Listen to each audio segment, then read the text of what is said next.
Hello everybody, it's Ira with ARC. I'm here in the Inland Empire of Southern California, and I'm able to assist you with your public health and safety signs if you need it to get reopened. I just finished helping a new client, Moreno Valley Mall, and it was actually kind of a cool story. I met them via a cold call. I reached out, and turns out they didn't have the safety signs in place yet. They needed a little bit of assistance figuring out what it is they even needed. So I met with their marketing and their operations staff. We walked the floor.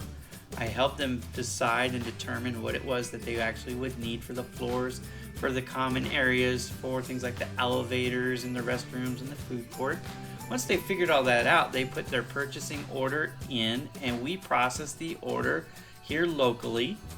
Once the order was complete and produced, I brought the order back over, and the one part about this, for almost everybody, they are installing them themselves to save money. It's understandable. Most people hadn't budgeted for the pandemic and the aftermath.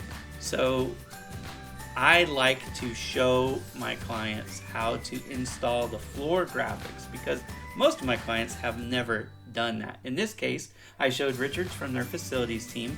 I gave him a lesson on how to install the graphics, and now he's going to complete the floor graphics throughout the facility now that he knows how to do it and he's comfortable with it. If you need help, give me a call at 951-249-4170. I'd be happy to help you too.